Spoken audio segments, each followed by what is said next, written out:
Prologue. You are listening at FameTV.info. I've decided to keep a journal of everything I've done.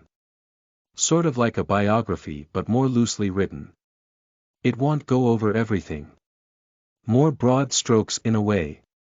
That is what I've decided. Starting with my childhood. I talk about my family. The people I lived with as I had grown up. My mother was a hot-headed woman. My father was a clumsy calculative man. I had many maids and butlers living with me as well. All deserving their own book to be written about them as well, but that will most likely never happen. I write about how I had trained most of my childhood and left my village at the age of 7 to study at the Mage Academy in Shienta. As I write about myself, I realize how little I actually accomplished in my earlier years. I write of my trip from my village to Shienta. How I had fought against a lich and managed to defeat it. I start to write about Leaf but have to stop myself. I keep writing about how much I love her. How much she's influenced me. How she makes me happy. I need to stop or the book will be filled with love letters and no one will read it. I get back to what happened after we fought the lich. How our group was betrayed and almost wiped out by a bandit disguised as a knight. How I made it to Shienta and started my lessons. An entire year went by quickly and my village was attacked. The next years were spent preparing to avenge my family that was slain by the large group of bandits. I go into further detail about these years. I talk about my pets. How I doubt I would have lived through the next few years without their help. How I had tamed Sock on my way to Shienta and how I bonded with Pekoto during my second year at school. During my intense training, I took it upon myself to wipe out a local group of goblins. Killing them all and leaving only a single one alive. His name was Gobber and we slowly became friends as I taught him about the world. Eventually learning that I could teach very easily compared to everyone else. Teaching him many things, he eventually became a hobgoblin. Another year had passed. Still no way to fight against bandits. I struggle in my efforts to get stronger and eventually conquer the gnolls in the area. With a set of troops now under me, I start to work on training them, making them strong enough to fight against the bandits. Shortly after, one of my close childhood friends and his adventuring party is captured by the bandits. Even after I told him to wait. I write about how Lance had gotten captured and put his group's lives in danger. I have to rewrite this part. I made him sound like a bad leader. He isn't, he is a very good leader. Strong, kind. One of the people I look to as a rival to improve myself off of. He was too brash when it came to avenging our village. After all the strengthening I've been doing with my army, we marched towards the bandits' base. With Lance's party getting captured, it forced me to fight them before I was ready. We lost a dozen men in the attack. Of a force of 50 troops. We lost a huge portion. I hate to admit it, but losing that many men in a single attack influenced how I would fight from then out. Cunning tactics would be used to minimize casualties on both sides. I left the bandit queen alive but brought her back to Shienta. I only mention this because it is somewhat important later on in my biography. The next big event would probably be my fight with Burke. I change his name. That piece of fucking trash doesn't need to be remembered forever. He had bullied me for over an entire year of my boot camp training. All culminating in a battle where I barely scrapped a win from. Leaving him alive was a mistake. I should have killed him. I regret killing this person. No, he isn't a person. He is garbage. Human garbage. Burke took the loss hard. Taking revenge against my friends. Killing one of my friends. I have to stop writing after this part for a while to let my nerves calm down. It takes a while before I get back to writing. I write about how the bandit queen came to my fortress. Trying to convince me to go fight her sister who would kill me if I did. With what she said, I found out that her sister was the leader of the pirates and was planning on invading Shienta at the start of a major war in the future. I decided it was my duty to take the fight to the pirates. If they invaded during the start of the war, it would put my fortress as well as all the lives in Shienta at risk. I travel to speak with the king and ask for help. He gives me some of the remaining demon tribes which I had to ask for. It was played off that I was a demigod to the king, and I still think he believes this. I'll have to make sure this book is hidden until my death, as it is starting to contain many of my secrets. One of the demon tribe members is someone who had beaten me in a fight and had asked for my help. I asked for the demon tribe because of his request. Pulling the demon tribe off the front lines of pre-war skirmishes most likely saved their lives. Another year had passed. My army had more than doubled in size with the recruitment of the demon tribes. The year was spent in preparation for fighting against the pirates. Still hopelessly outnumbered. The only way we could possibly fight against them is to continue to expand. Heading towards the shore, we gained a group of kobolds as allies. The next month is spent making the ships to travel use to take the fight to the pirates. We set sail, finding a pirate ship that conquer and take the crew as the first prisoners of this war. Making it to an island where I befriend a tribe of lizard men who become my allies in the fight. Slowly the army amasses that could fight against the pirates. We are still outnumbered by a huge amount.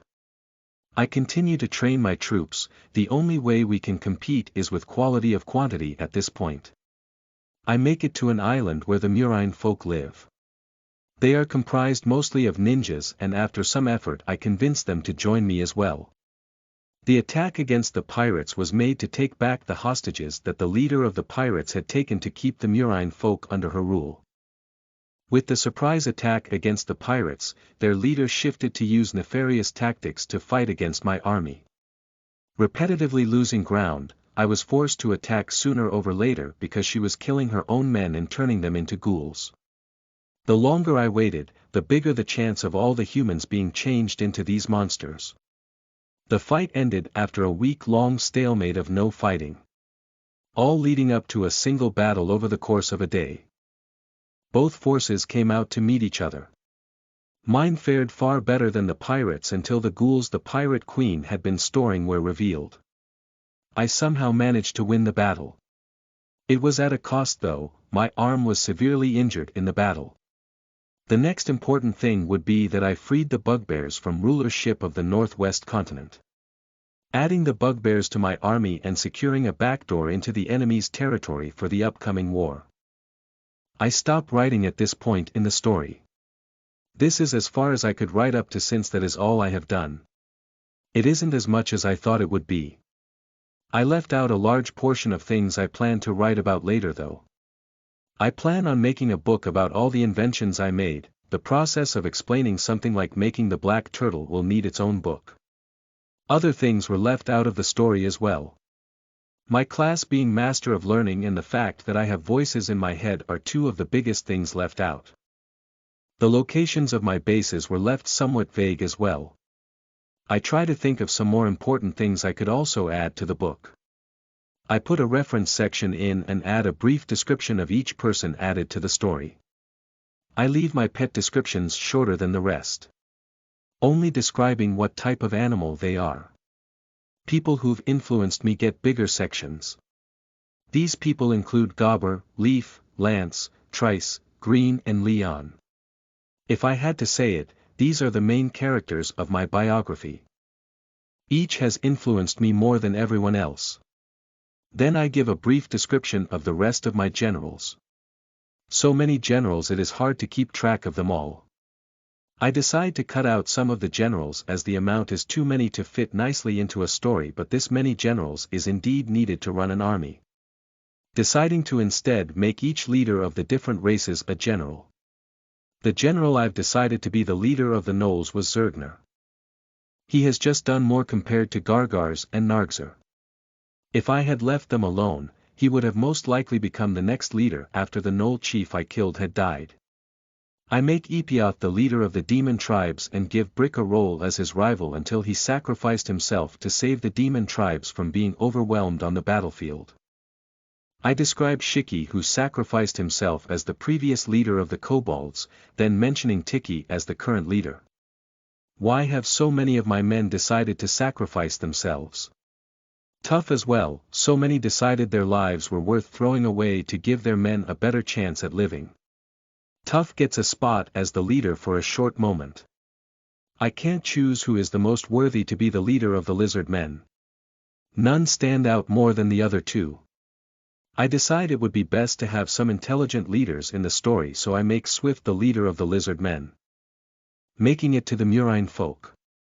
Nami is the only one I could put at the top here. I don't even know any other Murine folk by name. The Murine folk are a race of mouse-like humanoids. The other races were known well enough to not need descriptions, but I doubt that many people have seen or even heard of Murine folk before. So I have to go into more detail with her description. I have more generals than I had described in the biography, but to keep it simple it is just easier to shorten the amount. I sit in my room, it's already dark outside. I think about what it would be like if I could just write the story from here. Where would I like to take it from? If I could choose, I would like this upcoming war to not happen. During the peaceful times I would like to establish a city that I could build up and make great. I would like to continue inventing, making new things and enjoying the process of making something that no one ever has before. I love adventuring. All of my previous lives have loved adventuring and it hasn't stopped with me. I don't see myself ever having the time to adventure with an army that relies on me, but I would still like to do dungeons and raids if I get the chance. I just want everyone to be happy. Be happy and be safe. If I could write about how everyone was happy and safe and enjoying their new life in my city. The world doesn't work like that though. This war will most likely happen. Some of my men will die. I hate it. I hate the way this world works. I just wish everyone could just live peacefully. The world wasn't designed this way. The greater God must have designed this world for his own amusement. Of course he would design it with constant warfare. He has spoken to me before. Even giving me help to get stronger in the shape of the castle mimic and time tree he had given me. I don't trust him.